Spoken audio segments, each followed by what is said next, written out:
Ajahn, I diligently observe the 8 precepts and I believe I'm putting in sincere effort. However, a persistent thought troubles me. The notion that using or having money might impede my progress or purity. Why is refraining from money one of the higher precepts, the 10 precepts? How does abstaining from it contribute to spiritual freedom?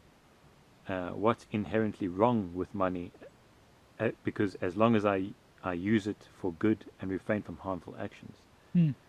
And could money be a hindrance to awakening? In short, no, of course not. No, it was a practical reason for that precept. When the order grew, basically, like you have monks on their own, ordaining here and there through various teachers, living roughly, traveling around, having access to money meant having access to sensual things if that's where their mind would turn towards. So it was a practical rule to prevent the temptations for new monks, for monks that are not developed, for monks that are not established in virtue. Because even today as well, you could think about it, like if you were to have your own money without any supervision, without anybody else knowing how it's being spent, if the mind is not developed, you might give in to desires and get this or get that. But that's, again, if you're not developed, if you're not interested in practice, if you're slacking, if you're regressing. So in a similar fashion, it was like the rule about not storing food. Again, it was for those who are not developed, to prevent them from kind of going lax and proliferating towards sensuality, not because it's in and of itself an impediment for enlightenment. I mean, Arahant broke that rule. He was an Arahant who was storing food, not because out of desire or craving, but because the village was too poor.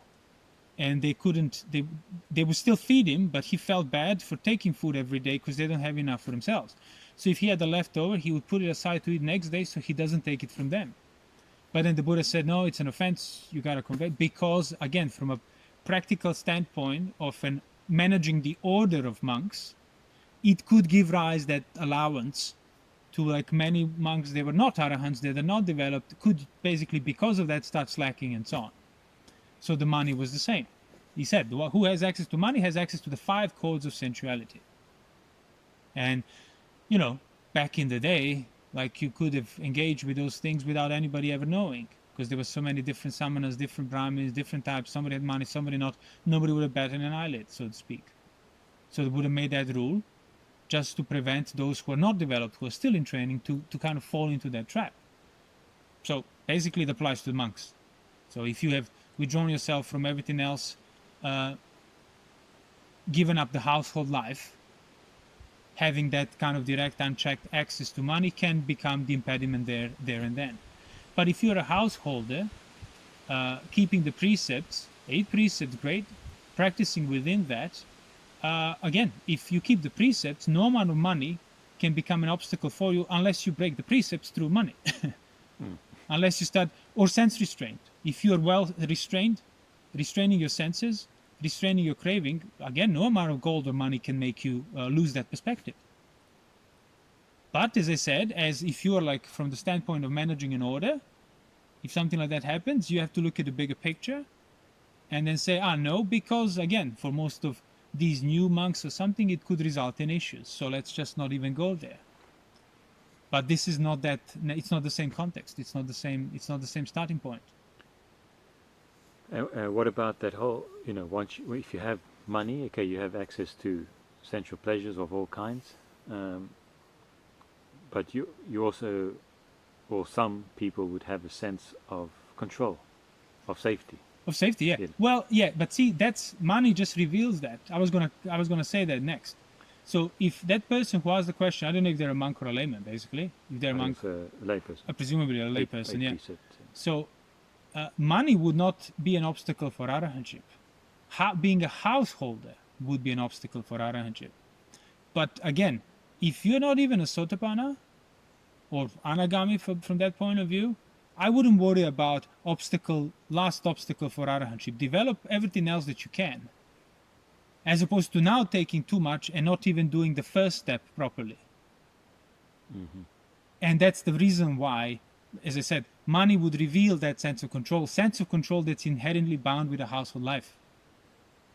I come as I please, I go as I please, I'm my own boss, nobody tells me what to do, nobody tells me how to walk, how to talk, how to eat, how to carry my ball, how to relate to people.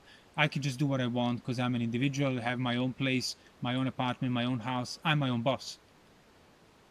And that inherently is bound with a sense of control and sense of safety that comes on contrary. That's why a layman cannot become an arahant from that point of view, not because there's some magical energy preventing him, but because to that degree he's still not relinquishing that sense of control that's founded upon his sense of I am.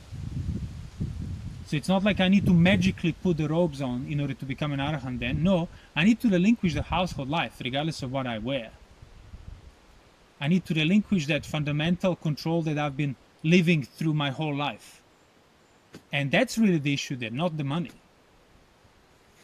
So if you're keeping the 8 precepts and are diligent in regard to it, and diligent in sense restraint, develop the right view, free yourself from sensuality within that, money will then just be a practical tool you're using for survival, because you're not going around on Pindapat or getting food by donors and so on.